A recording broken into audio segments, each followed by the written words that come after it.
Assalamualaikum warahmatullahi wabarakatuh. Di video kali ini saya akan berbagi informasi seputar PPh 23. Nah, ini kita belajar bareng ya.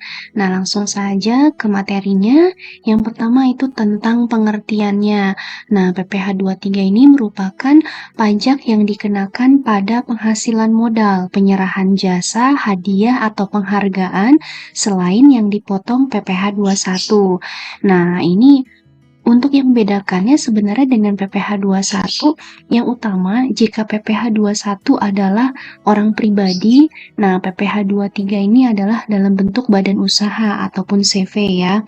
Dan juga berikutnya, sifatnya pemberi penghasilan akan memotong PPh 23 dan melaporkannya. Dan penerima penghasilan ini akan mendapatkan bukti potong yang bisa menjadi kredit pajak. Nah, simple ya pengertiannya. Kemudian, untuk objek dan juga tarif pajaknya. Nah, untuk bunga, royalti, hadiah, penghargaan, bonus, dan sejenisnya, selain yang dipotong PPh 21 ini, akan dikenakan tarif 15% dari jumlah penghasilan bruto. Jadi langsung saja dikalikan dengan 15%, nah itu yang akan dipotong ya. Nah, kemudian untuk sewa dan juga jasa ini akan dikenakan 2% dari jumlah brutonya. Sewa apa aja sih? Ini adalah sewa dan penghasilan sehubungan dengan penggunaan harta, kecuali yang telah dikenai PPh 4 ayat 2.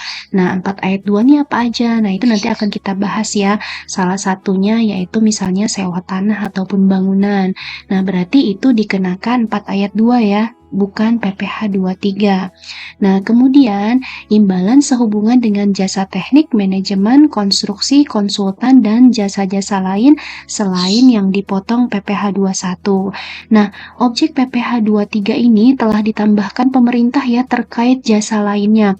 Wah, ini banyak banget ya, ada puluhan ya. Ini ada di PMK nomor 141, PMK 03 2015. Jadi kalian bisa browsing ya PMK-nya, dan ini detail sekali ya. Ada jasa catering, ada jasa desain, ada jasa pemeliharaan. Nanti bisa dicek di PMK-nya ya, itu banyak banget. Nah, kalau disebutkan ini nggak muat di slide ini.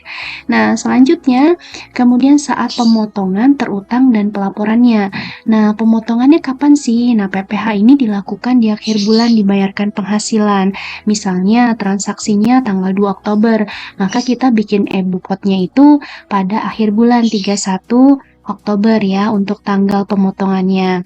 Dan juga terutangnya ini kapan? Terutangnya ini pada saat pembayaran penghasilan. Jadi misalnya kita lakukan pembayaran di tanggal 2 Oktober, maka si lawan transaksinya ini akan kita potong ya PPh 23-nya, meskipun nanti bukti potongnya ada di akhir bulan. Nah, selanjutnya pelaporan SPT masa PPh 23 ini atau yang dikenal dengan unifikasi ini paling lambat tanggal 20 bulan berikutnya, dan juga penyetorannya atau pembayarannya ini dilakukan paling lambat itu tanggal 10 bulan berikutnya. Dan unifikasi ini juga udah saya bahas ya di YouTube. Jadi ini unifikasi ada gabungan dari PPh 23, PPh 4 ayat 2, kemudian PPh 26, dan ini linknya nanti saya akan masukkan ke deskripsi ya.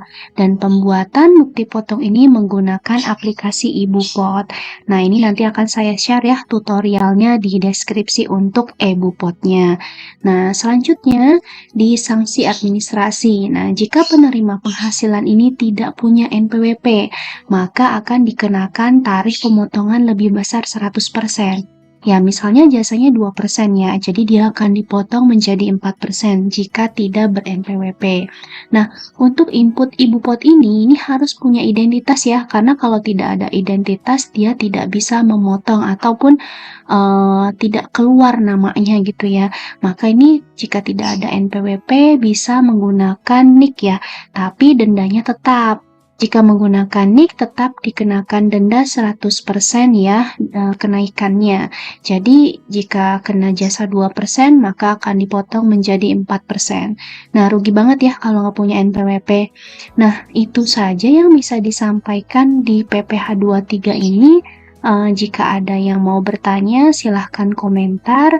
Terima kasih sudah nonton. Jangan lupa di-like, di-share, di-subscribe. Wassalamualaikum warahmatullahi wabarakatuh.